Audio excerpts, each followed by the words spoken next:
Hello everybody, it's Cynthia, and I'm here now to talk with you about tomatoes and how to grow the best tomatoes year after year. So I talk to a lot of gardeners here at Cornell Farm, and it's really wonderful. I hear so many stories about successes and so many questions about failures. And so what I'm going to do here today is just kind of give you some of the best practices and help you understand the difference between a grafted tomato and a conventional tomato. So grafted tomatoes are generally displayed in these cans, these gallon pots, or in these quart pots. This is called a scion right here, and this particular scion is called the Moon Glow tomato. And but the rootstock is not the natural rootstock for this plant.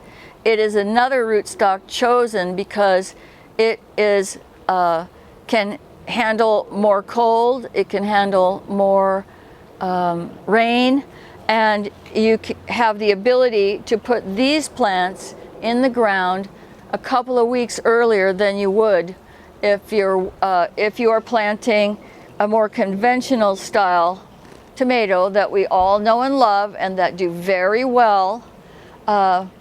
So these will give you another couple of weeks in the spring for them to grow, and also on the other end of the season in the fall. The important thing about these is that you wait until late May or June to put them in the ground if our temperatures aren't quite right yet.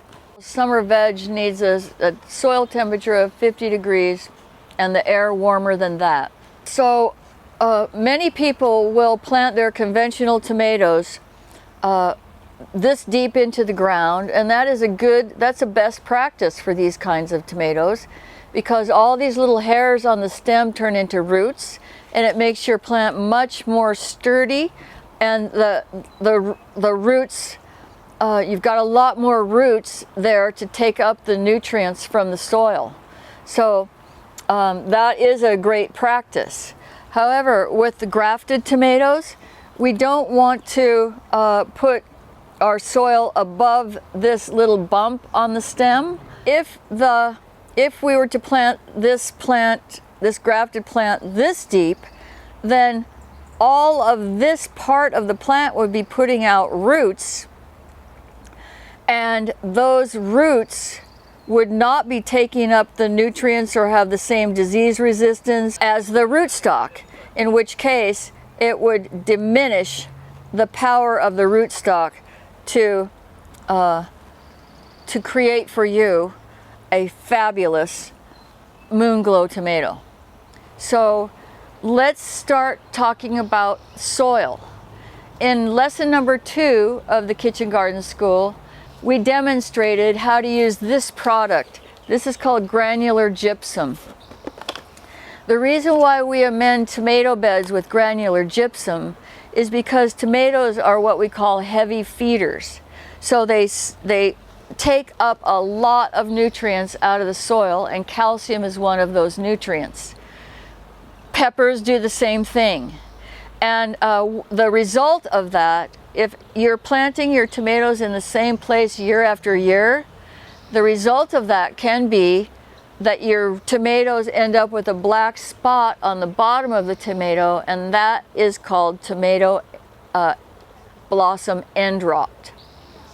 And it's not very attractive, and it's not very delicious looking. You can use the rest of the tomato if you want to, but we would rather help you to prevent that from ever happening. So the best practice with tomatoes is not to plant them in the exact same place every year. But if you only have one place to plant them, then the best practice is to amend that soil in the fall with granular gypsum and following the instructions exactly on the back. And then by summertime, the gypsum has decomposed in the soil to the point where the calcium is ready to be taken up by the tomatoes. After you've got a month of growth on your tomato plant, you can start using a fertilizer like this EB Stone tomato and veg food. So that's step one really in how to grow the best tomatoes of your life.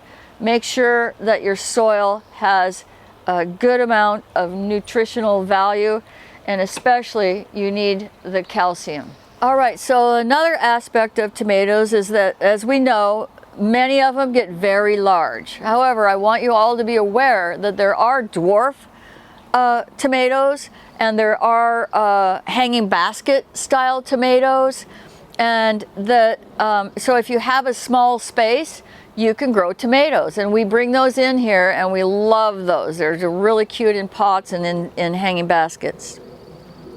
However, these grafted and these traditional style, like the sun golds and the sun sugars and the sweet million cherries, these plants all get pretty big. So they do require some scaffolding. So some people will use these wire cones, but this cone right here is not going to do this plant very much good. And I'll tell you why, because this plant is going to get to be maybe 5-6 feet tall and maybe this wide, or maybe even wider if you don't trim it. So for those, what we recommend is building some kind of a scaffolding that you can tie your trunk to, and also secure your branches, and that will enable you to save some of the tomatoes that you might lose from branch breakage. So in the past, what we've done is we've sank some poles like 5 feet apart, and then we tied on bamboo poles at 3 different levels like this.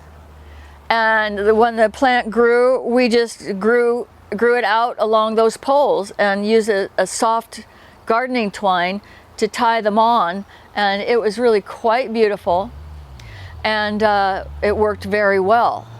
Okay, so once the plant is growing, if you see that your plant is putting out, just reaching out, it's really huge, and it's like really thick, you really want to try to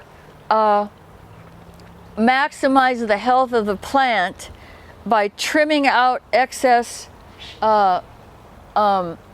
suckers, and also sometimes branches. And your tomatoes are going to be really delicious if you don't have all the root energy going out to the tips of these branches that aren't going to do anything. So if you think about it, you start seeing your tomatoes ripen up in here.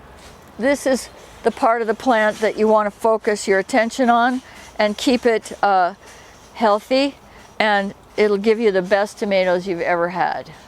All right, now how do you keep your tomatoes healthy through the season? There's something that we need to know about watering. When your plants are young like this, you want to water them so that they're moist and not soaking. They don't like to have what we call wet feet. And if you've ever seen the roots of a tomato, you'll recognize that they're quite thick, and they can be quite stringy and long. So it's much better to deep water your tomatoes to get the whole rootstock watered, knowing that your area is well draining. Then you really never should depend on just, oh, it rained last night, they're going to be fine. Because if you take the trouble to go out and then test your soil after a spring rain, it might only be wet this far down when your roots are wanting to go this far down. So that's why we say deep water, and keep them moist when they're young. Once they start putting on their fruits, then you want to it helps the plant if you allow them to go partially dry. So when they put on fruit, there's kind of this idea that, oh, it's the fruit, I better water it even more. But that's not what you do. You really want to water it less when the fruit starts coming on. that's what I have for you today about tomatoes and how to grow the best tomatoes of your life year after year. And you know, you can come on down anytime, ask us any questions, and we'll do our best to help you out.